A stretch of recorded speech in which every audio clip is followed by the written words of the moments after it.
Are your students leading the IEP meeting? Hey, special educators, this is Jennifer from Positively Learning, and I'm so glad that you found me here today. We're going to be talking all about student led IEP meetings.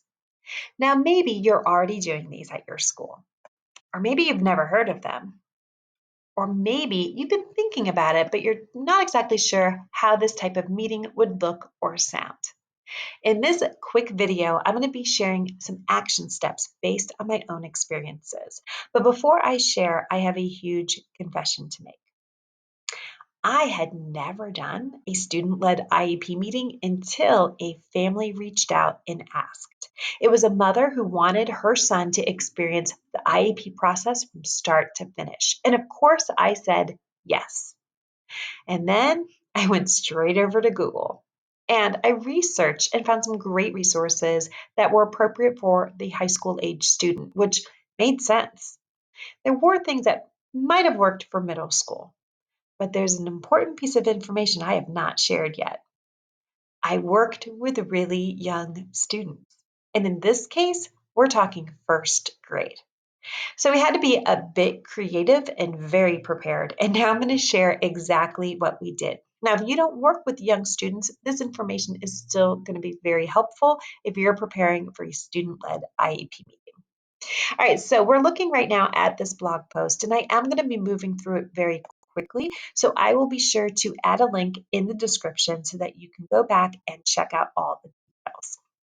Wanted to stop here with the benefits, focusing in on the benefits of having students in a IEP meeting. Of course, the number one benefit is self-advocacy. We're always pushing for our students to stand up for themselves and to advocate for their needs.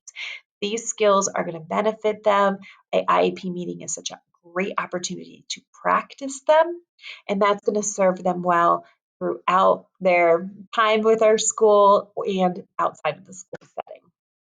All right, so how exactly is this going to look? Now, there's two paths you can think of when you're thinking of a student-led IEP meeting. First, you can literally have a student lead the meeting. Maybe at your school you have one position or one person who keeps the meeting on track. Maybe this is the person who has the agenda and keeps the meeting moving forward. It could be admin, IEP chair, it might even be you. We could have our students take on that role and lead the meeting and conduct the meeting almost like a narrator throughout the meeting time. Or think about the rest of the IEP team. Our student could be an important member sitting at the IEP meeting table. Now, hopefully at your school, your team is very collaborative and it's not one person taking up 99.9% of the talking time, but instead, whether it's related service providers, family members, your students, they feel that sitting at the table, they have an equal voice and they can ask and answer questions.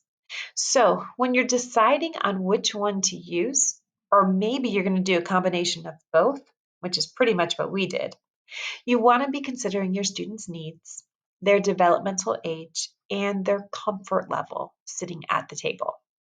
So I had this first grader, and he was going to be participating and leading us through the meeting. And this participation started before the meeting even took place. I had my students send out invites to the entire team. He was involved in that, which was a great experience. And I also sat down and shared the agenda and what each component um, was about and why it was important.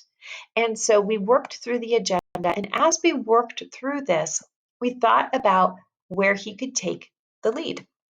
And one very important spot, and it worked out perfectly, was presenting the present levels. My student really took that on his own. We had a PowerPoint where he was able to insert his personality and introduce everyone at the meeting and introduce himself, his strengths, the areas he wanted to continue working on.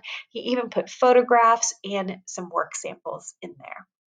So we took a look at the agenda and we thought about where he could take on a role, where it made sense. We also went through the goals, the proposed goals, because that's the same information we'd be sharing in a draft IEP that we would send home before the meeting. So why wouldn't my student also have access to that?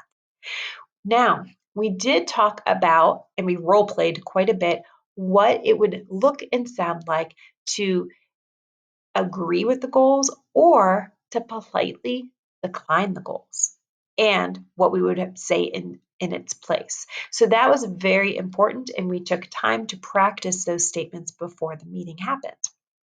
So, what do you think right now, looking at these steps? Would you try out one or two? Would you try out all five? And why or why not? I'd love to hear from you.